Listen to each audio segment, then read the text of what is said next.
Good morning to all of you. મિત્રો, આજે આપણે ઓટોમોબાઈલ કમ્પોનન્ટ ડિઝાઇન સબ્જેક્ટની અંદર ચેપ્ટર નંબર 2 ડિઝાઇન કન્સિડરેશનમાં ડિઝાઇન ફોર એસેમ્બલી વિશે ચર્ચા કરીશું. ડિઝાઇન ફોર એસેમ્બલી એટલે મિત્રો જે કોઈ પણ પાર્ટ્સ આપણે અલગ અલગ મેન્યુફેક્ચરિંગ પ્રોસેસની મદદથી બનાવ્યા હોય અને આ બધા જ પાર્ટ્સનું એક યુનિટ, એક માળખું કે એક એસેમ્બલી અથવા તો એક મિકેનિઝમ બનાવવાની હોય તો તે વખતે કયા ગાઈડલાઈન આપણે ફોલોઅપ કરવાની હોય છે, કયા પેરામીટર ધ્યાનમાં લેવાના હોય છે, તો તેની અંગેની ચર્ચા જે છે તે વિગતવાર અહીં આપણે કરીશું. તો સૌથી પહેલાં જોઈએ તો another important aspect of the concurrent engineering is integrating the design and assembly in the product design stage. This is called design for assembly, minimizing the cost of assembly in one of the main design function. એટલે કે એન્જિનિયરિંગનું એક મહત્ત્વનું પાસું એ છે કે તે ઉત્પાદનના ડિઝાઇનના તબક્કા અંતર્ગત ડિઝાઇન અને એસેમ્બલીને એકબીજા સાથે સંકલન સાધવાનું છે, એકબીજાને જોડવાનું કામ કરે છે, કે જેને આપણે ડિઝાઇન ફોર એસેમ્બલી તરીકે ઓળખીએ છીએ. અહીં મેઇન ડિઝાઇન ફોર એસેમ્બલીનો હેતુ એસેમ્બલીની ટોટલ કોસ્ટ જે છે તેને ઘટાડવાનો છે. નેક્સ્ટમાં જોઈએ તો ગાઈડલાઇનમાં તો કે guideline two follow in design for assembly, એટલે કે ડિઝાઇન એસેમ્બલીની ડિઝાઇન કરતી વખતે કયા પેરામીટર અથવા તો કઈ ગાઈડલાઇનને ફોલોઅપ લેવી પડે છે, તો તે વિશે general guideline to be follow in design for the assembly are discuss below.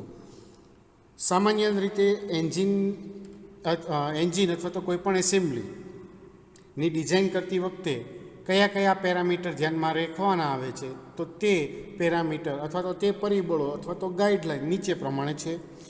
Minimise the total number of part in product. શક્ય હોય ત્યાં સુધી જે કોઈ પણ પ્રોડક્ટ બનાવવાની છે તેમાં પાર્ટ્સની સંખ્યા ઓછી રાખવી. Use the symmetrical part in product. શક્ય હોય ત્યાં સુધી જે કોઈ પણ પાર્ટ્સ આપણે ઉપયોગ કરવાનો હોય તો એ પાર્ટ્સ એકબીજાને સિમેટ્રિકલ હોય તેવો ઉપયોગ કરવો. એક્સગ્રેટેડ એસિમેટ્રી ઇફ ફંક્શનલ રિક્વાયરમેન્ટ ડિમાન્ડ. જો કાર્યકારી જરૂરિયાત હોય તો આવા વધારાના પાર્ટ્સ દૂર રાખવા. Use the slotted hole to accommodate variation in part. અલગ અલગ વેરિએશન માટે પાર્ટ્સનો હોલનો ઉપયોગ કરતા હોઈએ તો તેવા હોલ સ્લોટ હોલ તરીકે ઉપયોગ કરવા. Minimise assembly direction. શક્ય હોય ત્યાં સુધી એક જ દિશાએથી, એક જ તરફથી આખી એસેમ્બલી જે છે એ પૂરી થઈ શકે તે રીતે પાર્ટ્સની ડિઝાઇન કરવી જોઈએ. Maximize the assembly compliance feature in the part. તો કે ભાગો જે કોઈ પણ આપણે પાર્ટ્સ ડિઝાઇન કરવામાં આવ્યા છે તેમાં મેક્સિમમ એસેમ્બલીની ગાઈડલાઇન ફોલો થતી હોય તો તેનો અહીં ઉલ્લેખ કરવામાં આવે છે. Design parts for the method of the assembly, એટલે કે એસેમ્બલી માટેના પાર્ટની ડિઝાઇન માટે ઉપયોગમાં કરવામાં એસેમ્બલીની પદ્ધતિ, અલગ અલગ પદ્ધતિઓ માટે પાર્ટ્સની છે તે ડિઝાઇન કરવામાં આવેલી હોય. સૌથી પહેલો પોઈન્ટ છે minimise the total number of parts in product. તો કે જે કોઈ પણ આપણે એસેમ્બલી બનાવવાની છે એની અંદર શક્ય હોય ત્યાં સુધી નંબર ઓફ પાર્ટ્સનું વેરિએશન એ ઓછો રાખવાનો પ્રયત્ન કરવો જોઈએ. Reducing the number of part in product simplify the assembly. તો કે નંબર ઓફ પાર્ટ્સ કે નંબર ઓફ પ્રોડક્ટ અહીં એસેમ્બલ કરવાની ઓછી રાખીએ તો આવા કિસ્સામાં એસેમ્બલી જે છે તે સરળ બને છે અને આ થવાને કારણે એસેમ્બલી માટેનો ટાઈમ અને તેની કોસ્ટ જે છે તે ઘટી જાય છે. નંબર 2 જોવા જઈએ તો use the symmetrical part in product. શક્ય હોય ત્યાં સુધી સિમેટ્રિકલ પાર્ટનો પ્રોડક્ટની અંદર ઉપયોગ કરવો. Symmetrical part require less handling and hence also reduce the assembly time, specially in manual assembly. શક્ય હોય ત્યાં સુધી આપણે સિમેટ્રિકલ પાર્ટ્સનો ઉપયોગ કરવો, કેમ કે તેના હેન્ડલિંગ માટેની જરૂરિયાત ઓછી રહે છે અને આમ થવાથી એસેમ્બલી કરવાનો ટાઈમ અને સમય એસેમ્બલી કરવાનો સમય અને કિંમત બંને ઓછી થાય છે. કેવા કિસ્સાની અંદર કે જે કિસ્સામાં મેન્યુઅલી એસેમ્બલી થવાની હોય. Symmetry is the advantageous particularly when the product is to be assembled in the field. તો કે સિમેટ્રિકલી જે છે એનો મુખ્યત્વે એક મહત્ત્વનો ફાયદો એ છે કે જ્યાં મેન્યુફેક્ચરિંગ એવી જગ્યાએ કરવાનું હોય, પ્રોડક્ટ એવી જગ્યાએ આપણે એસેમ્બલ કરવાની હોય ફિલ્ડમાં, તો તેવા કિસ્સામાં સિમેટ્રિકલ જે છે તે આપણને મહત્ત્વની ભાગ ભજવે છે. નેક્સ્ટ છે figure show an symmetrical cover plate with only one correct assembly orientation. The redesigned symmetrical cover plate shown in B has 4 correct assembly orientation. તો કે આકૃતિમાં બતાવ્યા પ્રમાણે એક કવર પ્લેટ છે કે જેની ઉપર એક બાજુ એસેમ્બલી ઓરિએન્ટેશન જે છે એ દર્શાવેલું છે, જ્યારે ફિગર બીની અંદર આ એસેમ્બલી ઓરિએન્ટેશન છે તેને ફરીથી ડિઝાઇન કરી અને 4 અલગ અલગ બાજુમાં ડિઝાઇન કરવામાં આવેલું છે. એટલે કે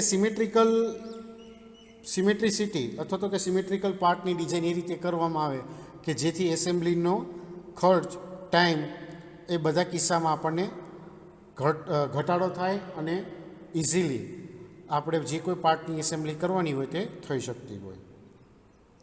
નેક્સ્ટ છે exaggerate asymmetric if the functional required demand. એટલે કે સિમેટ્રીની જરૂરિયાત ના હોય, જ્યાં ફંક્શનલ રિક્વાયરમેન્ટની ડિમાન્ડ હોય તો એવા કિસ્સાની અંદર અતિશય આપણે સિમેટ્રિક જે છે એ ટાળવી જરૂરી છે. તો કે some parts will function only if assemble with a particular orientation. કે અમુક ભાગો છે એ ત્યારે જ કામ કરતા હોય કે તેને કોઈ નિશ્ચિત ચોક્કસ દિશાથી કોઈ પણ નિશ્ચિત એક એરિયા માટે એને એસેમ્બલ કરવામાં આવેલા હોય. In such case it is necessary to design the part with asymmetry. એટલે કે આવા કિસ્સામાં આવા સિમેટ્રિકલ સાથે પાર્ટ્સની ડિઝાઇન કરવી જે છે તે જરૂરી બને છે.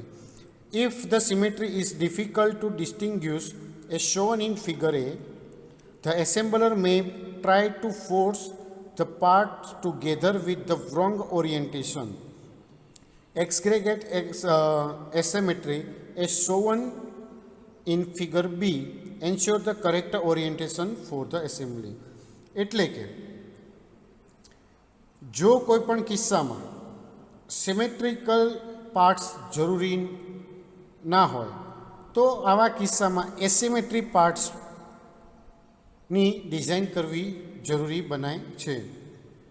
એટલે કે આવા કિસ્સામાં એસેમ્બલ દ્વારા ખોટી જગ્યાએ પાર્ટ્સ ઉપર ફોર્સ લગાડવામાં આવે છે, જુદી દિશામાં લગાડે છે. એટલે તેને એસિમેટ્રિકલી બનાવવા માટે આપણે જે ફિગર જે જોઈએ તો અહીંયા એની અંદર સિમેટ્રિકલ છે આ બાજુ અને આ બાજુથી. જો આ પાર્ટ્સના બે આવી રીતે ડિવાઇડેશન અથવા તો પાર્ટીશન કરવામાં આવે તો. હવે આ કિસ્સાની અંદર શું છે કે અહીંયા આપણે સિમેટ્રિસિટીની જરૂરિયાત નથી, તો આવા કિસ્સામાં આપણે ડિઝાઇન કરીએ છીએ તો આ જે છેડાનો એલિમેન્ટનો જે ભાગ છે તો એમાં જેની ડાયમેન્શન છે એમાં જ આપણે ચેન્જ કરીએ છીએ, તો જેને કારણે યોગ્ય રીતે આપણે આ પાર્ટ્સનું આપણે એસેમ્બલ જે છે તે કરી શકીએ. Use the slotted hole in accommodate variation in the parts. તો કે શક્ય હોય ત્યાં સુધી ભાગોની અંદર જે કોઈ પણ પાર્ટ્સ છે તેમાં વેરિએશનને ઉપયોગમાં લેવા માટે સ્લોટેડ હોલનો ઉપયોગ કરવો. તો કે slotted hole and similar feature can be use to accommodate variation in part. એટલે કે સ્લોટેડ હોલ અને તેની જેવી જે અમુક જે કેરેક્ટરિસ્ટિક રાખતા હોય તો એવા પાર્ટ્સને ઉપયોગમાં લાવવા માટે આપણે સ્લોટેડ હોલનો ઉપયોગ કરીએ છીએ. એક્ઝામ્પલ તરીકે જોવામાં જઈએ તો motor base plate or cover plate may have slotted hole to allow the adjustment.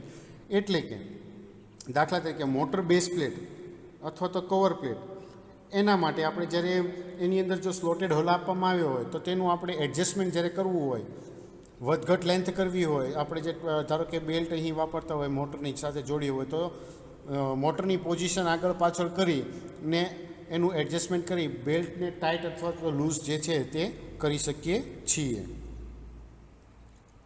Next આપણે આગળ વધીએ મિનિમાઇઝ એસેમ્બલી ડાયરેક્શન. તો કે શક્ય હોય ત્યાં સુધી બધી જે કોઈ પણ એસેમ્બલી કરવાની હોય તો તે એક જ જગ્યાએથી કરે તેવો પ્રયત્ન કરવો જોઈએ. તો કે all the part should be design so that they can be assemble from one direction. જે કોઈ પણ પાર્ટ્સની એસેમ્બલી જે બનાવવાની જે એસેમ્બલી તૈયાર થાય છે એ બધા ભાગોની ડિઝાઇન એવી રીતે કરવાય કે જેથી એક જ તરફ એક જ ડાયરેક્શનમાં, ધારો કે વર્ટિકલ ડાયરેક્શનમાં એસેમ્બલ કરવાનું હોય તો વર્ટિકલ ડાયરેક્શનમાં જે એસેમ્બલ કરી શકીએ, હોરિઝોન્ટલ ડાયરેક્શનમાં એસેમ્બલ થતા હોય પાર્ટ્સ તો એને હોરિઝોન્ટલ ડાયરેક્શનની અંદર જ એસેમ્બલ કરી શકીએ. એવું નહીં ડિઝાઇન શક્ય હોય ત્યાં સુધી એ રીતે ડિઝાઇન નહીં કરવાનું કે જેથી પાર્ટ્સની બંને બાજુથી હોરિઝોન્ટલ ડાયરેક્શનની અંદર એસેમ્બલ કરવાનું થતું હોય, વર્ટિકલની અંદર પણ કેસમાં એસેમ્બલ પાર્ટ્સ થતા હોય. The need to rotate part in assembly require extra time and motion and hence the require additional fixture and transfer station.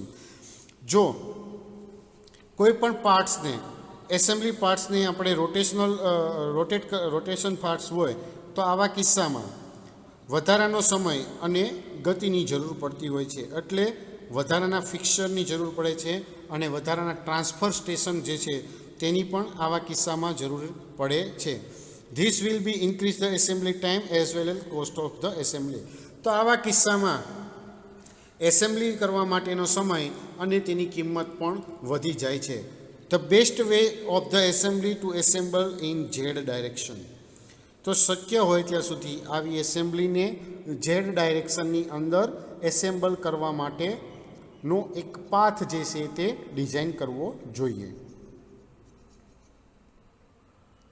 Next છે maximise assembly compliance feature in the part. તો કે શક્ય હોય ત્યાં સુધી જે કોઈ પણ પાર્ટ્સની એસેમ્બલીના જે કોમ્પ્લાયન્સ હોય તો તેને મેક્સિમમ લક્ષણોને અનુસરણ કરતા રહેવું જોઈએ. Excessive assembly force may be required if the part are not perfect. તો કે જો પાર્ટ પૂર્ણતઃ યોગ્ય ના હોય તો આવા કિસ્સામાં એસેમ્બલી ફોર્સની જરૂર જે છે તે વધારે પડે છે. The addition of the compliance feature like taper, chamfer, ready etcetera. તો આવા કિસ્સામાં એડિશનલ કોમ્પ્લાયન્સ એટલે વધારાના જે ફીચર્સ છે તે એડ કરવામાં આવે છે. જેમ કે જોવા જઈએ તો ટેપર આપવું પડે છે, ચેમ્ફર શેપ આપવો પડે છે, તેને રેડિયસ અથવા તો કર્વેચર આપવો પડે છે, કોર્નર કરવી પડે છે. To the parts reduce the assembly force and hence simplify the assembly.